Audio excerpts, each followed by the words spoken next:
Hello everyone. तो ये है हमारे पास एनक्लिक्स की सॉन्डर्स बुक का 9th एडिशन हमारे पास है। आज से हम लोग एनक्लिक्स बुक को समझने वाले हैं, एक्सप्लेन करने वाले हैं। पूरा चैप्टर हम लोग अच्छे से समझेंगे, पढ़ेंगे। इसको समझने के लिए आप हमारे वीडियोस में लगातार बने रहिए। आपको पूरा चैप्टर हम लोग बहुत अच्छे तरीके से समझा देंगे जो आपको हमेशा के लिए याद हो जाने वाला है। सो स्टार्ट करते हैं कार्डियोवास्कुलर प्रॉब्लम से। स्टार्टिंग में एनाटॉमी एंड फिजियोलॉजी दी गई हुई है हार्ट की, जिसमें कि पहला पॉइंट है heart and heart wall layer. जो हमारा हार्ट है उसके कितने लेयर्स हैं और कितने वॉल्स हैं। The heart is located in the मीडियस्टिनम। जो हमारा हार्ट है वो हमारी बॉडी के मीडियस्टिनम एरिया में पाया जाता है, मतलब स्टर्नम के पास उसको मीडियस्टिनम एरिया कहते हैं। The heart consist of 3 layer. जो हमारा हार्ट है वो 3 लेयर से मिलकर बना होता है। पहला है एपिकार्डियम, दूसरा है मायोकार्डियम, तीसरा है एंडोकार्डियम। जो एपिकार्डियम है वो आउटर मोस्ट लेयर है हार्ट की, जो मायोकार्डियम है वो मिडिल लेयर है, और ये वो लेयर है जो एक्चुअल में कॉन्ट्रैक्टिंग मसल होती है, जो हमारे हार्ट को कॉन्ट्रैक्ट कराती है, जिसके कारण हार्ट बीट होता है। सो मायोकार्डियम के कारण ही हार्ट कॉन्ट्रैक्ट और रिलैक्स होता है। फिर थर्ड लेयर है एंडोकार्डियम, जो कि इनर मोस्ट लेयर है, और ये किसको लाइन करती है, तो जो हमारे इनर चैम्बर्स हैं एट्रिया वेंट्रिकल, उनमें ये लेयर होती है, उनको ये लेयर लाइन करती है। और हार्ट के वाल्व्स में भी एंडोकार्डियम प्रेजेंट होता है इनसाइड इनर मोस्ट लेयर। फिर पहला पॉइंट है हार्ट वॉल लेयर, जिसमें इतना है। फिर बी पॉइंट है पेरिकार्डियल सैक। पेरिकार्डियल सैक वो सैक है, सैक मतलब एक कवरिंग, एक होल। तो encases and protects the heart from trauma and infection. Pericardial sac वो चीज है जो हार्ट को बाहर से कवर करके रखती है और प्रोटेक्ट करती है किसी भी ट्रॉमा या इन्फेक्शन से। जो हमारी हार्ट है ना, हार्ट में 3 लेयर तो है, लेकिन इन 3 लेयर के बाद भी एक ऊपर से अलग से लेयर होती है जो इस हार्ट को प्रोटेक्ट करके रखती है, और वही है पेरिकार्डियल सैक। जो पेरिकार्डियल सैक है उसमें भी 2 लेयर होती है। एक लेयर होती है पैराइटल पेरिकार्डियम, दूसरी लेयर होती है विसरल पेरिकार्डियम। जो पैराइटल पेरिकार्डियम है वो आउटर होती है, आउटर मेम्ब्रेन होती है, टफ होती है, फाइब्रस होती है, और ये anteriorly lower half of the sternum से अटैच होता है, मतलब स्टर्नम के नीचे वाली पोर्शन से ये अटैच होती है एंटीरियरली।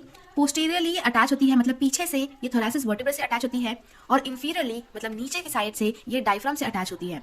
फिर दूसरी लेयर है विसरल पेरिकार्डियम। ये थिन होती है, ये इनर लेयर होती है, और ये वो लेयर है जो हार्ट के एकदम क्लोजली अधेर होती है, मतलब हार्ट से चिपकी होती है। तो वैसे तो हार्ट की 3 लेयर है, लेकिन उसकी एक और कवरिंग होती है जिसको हम लोग पेरिकार्डियल सैक बोलते हैं, जिसमें की 2 लेयर है पैराइटल और विसरल। तो ये हमको याद रखना है। फिर the pericardial space between the parietal and visceral layer hold 5 to 20 ml of pericardial fluid. तो जैसे कि आप लोगों ने लंग्स का स्ट्रक्चर पढ़ा होगा, उसमें भी प्लूरल कैविटी होती है, प्लूरल फ्लूइड होता है। उसी प्रकार ये जो पेरिकार्डियल सैक है और ये जो 2 लेयर है, इनके बीच में भी ना स्पेस होता है। तो उस स्पेस के बीच में पेरिकार्डियल फ्लूइड भरा रहता है, जो कि 5 से 20 ml होता है। ये पेरिकार्डियल फ्लूइड क्या करता है, तो ये लुब्रिकेट करके रखता है पेरिकार्डियल सर्फेसेस को, और एक कुशन की तरह काम करता है हार्ट को प्रोटेक्ट करने में। हमने पहले पढ़ा heart wall layer, pericardial sac, B point. अब हम लोग पढ़ेंगे सी पॉइंट, जिसमें कि 4 चैम्बर्स ऑफ द हार्ट के बारे में बताया गया है। तो हार्ट के 4 चैम्बर होते हैं, आप लोगों ने पढ़ा है, स्कूल टाइम से ही पढ़ा है। तो पहला चैम्बर है राइट एट्रियम, दूसरा है राइट वेंट्रिकल, तीसरा है लेफ्ट एट्रियम, चौथा है लेफ्ट वेंट्रिकल। तो जो हमारा राइट एट्रियम होता है, हम लोग पहले यहाँ से एक डायग्राम के थ्रू समझेंगे। जैसे कि ये है हमारा हार्ट, और ये है इसके 4 चैम्बर। ये है राइट एट्रियम, ये है राइट वेंट्रिकल, ये है लेफ्ट एट्रियम, ये है लेफ्ट वेंट्रिकल। ये हमारा हार्ट है। अब हम बात करेंगे राइट एट्रियम। तो ये सुपीरियर वेना कावा और inferior vena cava deoxygenated blood पूरी बॉडी से लेकर आते हैं राइट एट्रियम में। फिर ये जो राइट एट्रियम है ये ओपन होता है via the tricuspid valve, right ventricle में ये एंट्री होता है, इससे ये ब्लड राइट वेंट्रिकल में जाता है। फिर जब राइट एट्रियम से ब्लड आया राइट वेंट्रिकल में, तो यहाँ पे भी एक ओपनिंग होती है, इसके थ्रू एक पुल्मोनरी आर्टरी बाहर जाती है, और पुल्मोनरी आर्टरी ये सारा ब्लड लेके जाता है लंग्स में,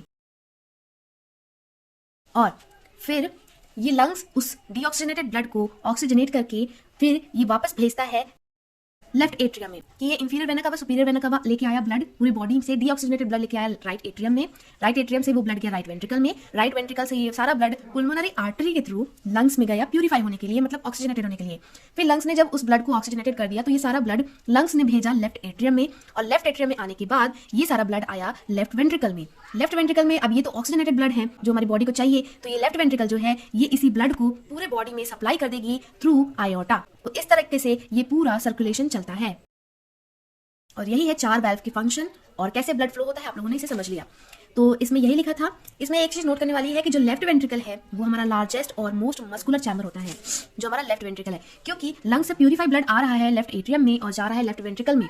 तो इस वेंट्रिकल में जो ब्लड रहता है ना, उसका फोर्स बहुत ज्यादा रहता है। इसी फोर्स के कारण ये जो हमारा वेंट्रिकल है, इसकी जो मसल्स है वो बहुत ज्यादा मस्कुलर होती है, और ये चैम्बर भी सबसे ज्यादा लार्जेस्ट होता है। इसमें प्रेशर होने के कारण इसके मसल्स जो है बहुत ही स्ट्रांग होते हैं, और इसी प्रेशर के साथ ये सारा ब्लड आयोटा के थ्रू पूरी बॉडी में सर्कुलेट होता है। तो ये पॉइंट आपको याद रखना है। अब हम लोग नेक्स्ट डी पॉइंट देखेंगे, 4 valves in the heart. 4 valve कौन कौन से होते हैं हार्ट में, तो अब हम इधर डायग्राम में देखेंगे, इधर समझेंगे भी। तो जो 4 वाल्व होते हैं ना, उसमें 2 होता है, 2 एट्रियोवेंट्रिकुलर वाल्व होता है और 2 सेमील्यूनर वाल्व होता है। वाल्व्स क्या होते हैं, मान लीजिए एक दरवाजा जब ब्लड को भेजना हो तो वो दरवाजा खुल जाता है, जब ब्लड को रोकना हो तो वो दरवाजा बंद हो जाता है। आप ऐसे समझ सकते हो। तो जो एट्रियोवेंट्रिकुलर वाल्व है तो दो एट्रिया है, दो वेंट्रिकल है, तो ऑब्वियसली इनके बीच में दो वाल्व होंगे, तो इसलिए टू एट्रियोवेंट्रिकुलर वाल्व। जो एट्रियोवेंट्रिकुलर वाल्व होते हैं ना उनके दो नाम है। अभी दो वाल्व है, इनके दो नाम है। राइट साइड वाले को ट्राइकस्पिड वाल्व कहते हैं और लेफ्ट साइड वाले को बाइकस्पिड वाल्व कहते हैं या फिर मिट्रल वाल्व कह सकते हैं। ये देखिए, tricuspid valve is located on the right side of the heart, मतलब राइट साइड में ये ट्राइकस्पिड वाल्व है। Bicuspid mitral valve is located on the left side of the heart, ये हमारा लेफ्ट साइड का वाल्व है जिसको बाइकस्पिड या फिर मिट्रल वाल्व कहते हैं। फिर जो एट्रियोवेंट्रिकुलर वाल्व होते हैं ना, close at the beginning of the ventricular contraction. जब ब्लड जो है वो राइट एट्रियम से राइट वेंट्रिकल में आ गया, तो जब राइट वेंट्रिकल कॉन्ट्रैक्ट करेगा तो ही वो ब्लड आगे पास हो पाएगा ना। जब ये अच्छे से कॉन्ट्रैक्ट करेगा, स्क्वीज होगा, तो ही ये सारा ब्लड जो इसमें भरा है वो आगे पास हो पाएगा। तो जब ये कॉन्ट्रैक्ट करेगा, राइट वेंट्रिकल कॉन्ट्रैक्ट करेगा, ब्लड को बाहर निकलने की जगह चाहिए, तो वो कहीं इससे वापस से राइट एट्रियम में ना भर जाए, इसीलिए ये जो वाल्व है, ये डोर है, ये क्लोज हो जाते हैं।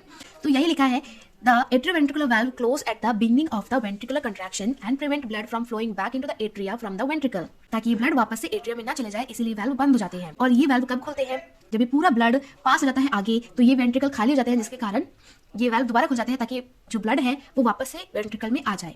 तो ये था टू एट्रियोवेंट्रिकुलर वाल्व, और ये दोनों के लिए एप्लीकेबल है, लेफ्ट वेंट्रिकल के लिए भी, राइट वेंट्रिकल के लिए भी। फिर है two semilunar valve.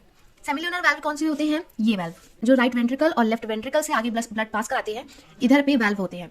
Semilunar valve, the pulmonary semilunar valve lies between the right ventricle and the pulmonary artery. हमने बताया कि राइट वेंट्रिकल से ब्लड जो पास होता है लंग्स में, वो पुल्मोनरी आर्टरी के थ्रू होता है। पुल्मोनरी आर्टरी के थ्रू ये ब्लड जो पास हो रहा है, तो यहाँ पे जो ये डोर है, इस डोर को कहते हैं पुल्मोनिक सेमिल्यूनर वाल्व, क्योंकि ये पुल्मोनरी सर्कुलेशन में जा रहा है ब्लड पुल्मोनरी आर्टरी के थ्रू, इसलिए पुल्मोनिक वाल्व। और यहाँ से ये जो जा रहा है ब्लड जाएगा इसके थ्रू, इस डोर के थ्रू, इसको कहते हैं आयोटिक सेमिल्यूनर वाल्व, क्योंकि ये आयोटा में जा रहा है, इसलिए आयोटिक सेमिल्यूनर वाल्व, जो कि लेफ्ट वेंट्रिकल और आयोटा के बीच में पाया जाता है। यहीं वहां पे लिखा भी है, the semilunar valve prevent blood from flowing back into the ventricle during relaxation. They open during ventricular contraction and close when the ventricle begin to relax. यहाँ पे क्या बोला गया है कि ये जो सेमिल्यूनर वाल्व है, ये दोनों वाल्व, तो ये कब खुलते हैं? इनका काम क्या है कि जब ब्लड पास हो गया पुल्मोनरी आर्टरी में, फोर्स के थ्रू पास हुआ, तो अब ये वापस से ब्लड इसमें न भर जाए, इसलिए डोर क्लोज हो जाते हैं। और जब यहाँ से ब्लड पास हो चुका होता है, यहाँ पे ब्लड भर जाता है, तो इसको लेने के लिए वापस से डोर खुल जाते हैं। और कब खुलते हैं? जब वेंट्रिकल्स कॉन्ट्रैक्ट होते हैं तो ये डोर खुलते हैं ताकि ब्लड आगे पास हो जाए, और जब वेंट्रिकल रिलैक्स हो जाते हैं तो ये डोर बंद हो जाते हैं ताकि ब्लड वापस से इसमें ना भर जाए। सो नेक्स्ट वीडियो में हम लोग बात करेंगे sinoatrial node, AV node, bundle of His, Purkinje fibre, इन सब के बारे में। तो हमारी नेक्स्ट वीडियो देखने के लिए आप हमारे चैनल को सब्सक्राइब कर लीजिए और बने रहिए हमारे साथ लगातार इस सफर में। इस वीडियो को शेयर करिए, जितना ज्यादा आप लोग इसे शेयर करेंगे उतना ही ज्यादा हम लोग और वीडियोस इसी तरह बना पाएंगे। So thank you so much for watching. Video को लाइक और चैनल को सब्सक्राइब करना बिल्कुल भी ना भूलें। Thank you so much for watching.